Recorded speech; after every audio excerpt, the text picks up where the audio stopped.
All right, folks, this is a quick video that shows you how to do a regression equation.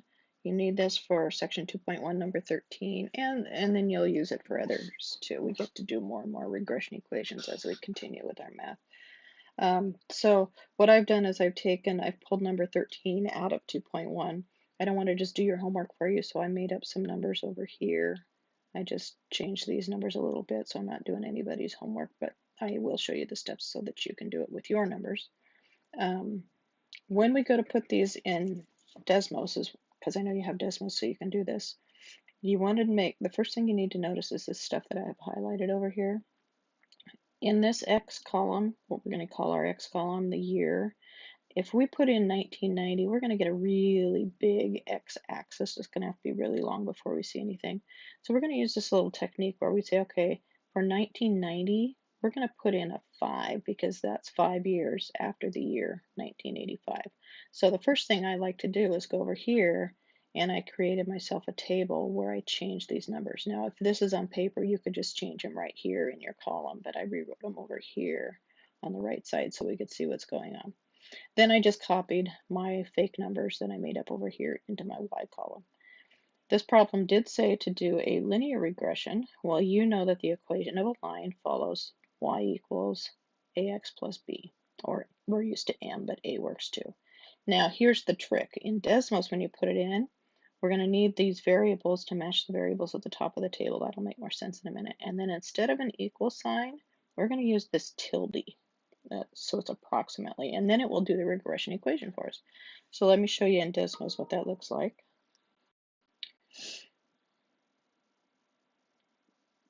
Here comes DesMos.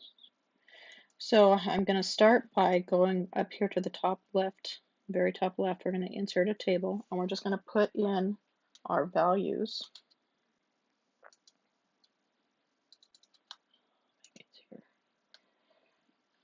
So I'm going to go for my years. I'm just going to put in, and it's easy when you notice when I push my enter key, it just drops me down a column. So I'm just going to go straight down the X column.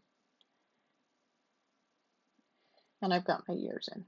Then over in the Y column, I'm just going to tap over, click over, and I'm going to put in my Y coordinates. I got a 16.5, we got an 18.5. You can be putting in your numbers if you want to. 19.3,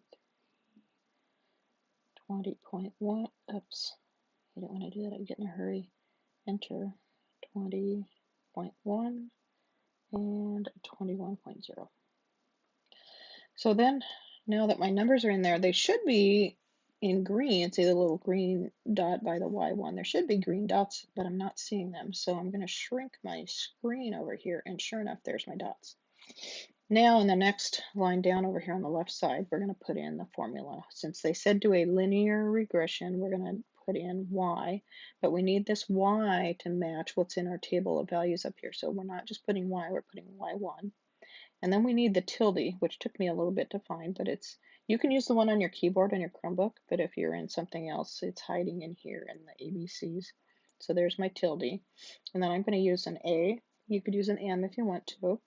And then I'm going to go back to my keyboard. I'm going to go X. Now again, this is a variable. I need it to match the variable in the table, so I'm going to not just put X, I'm putting X1.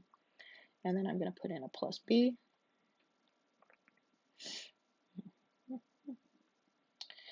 And as soon as that's typed in, the line pops on your screen. You want to look and see if it's going close to all your dots, which this one's pretty good. So then you look over here to the left side, couple things to notice. This R squared value, that's a big thing. That tells us how accurate our regression equation is. The closer this number is to 1, the more accurate your answer is. So I like to think of it as a percentage. I have a 0.9548 right here, which is about 95% accuracy. I'm pretty happy with that. You can get a good idea just by looking at the dots too, but if you go into statistics, they like to ask this R squared value.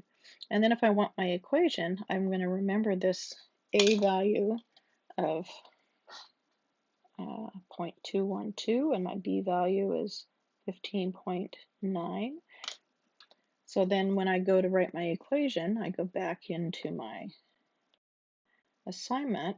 I can write my equation as y equals 0.212x plus 15.9. Now, we got to train ourselves, be extra careful in this program. There's a set of purple or blue, whatever color that is, directions below every answer box. You have to read that every time because it depends on who wrote the question.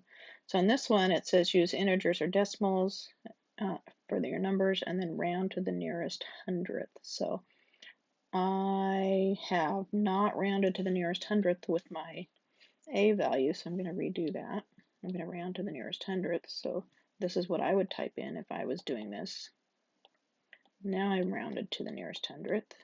Now this 15.9 is not rounded to the nearest hundredth. You actually need to put in that 0 right there. So now I have hundredths digits in both of those. Then when you go to do part B, you're just going to use this equation and it's going to pop up after you enter yours. And we want to use this equation to predict for 2035. Well, remember, we're not putting in 2035 for X. We got to figure out how many years after 1985. So I'm going to take my 2035. I'm going to subtract my 1985. Do a little bit of borrowing. Looks like 50 years. So I'm going to use X equals 50 in this equation.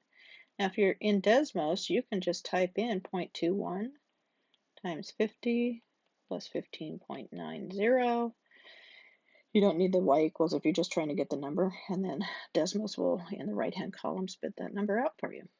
I hope that helps. Bye, guys.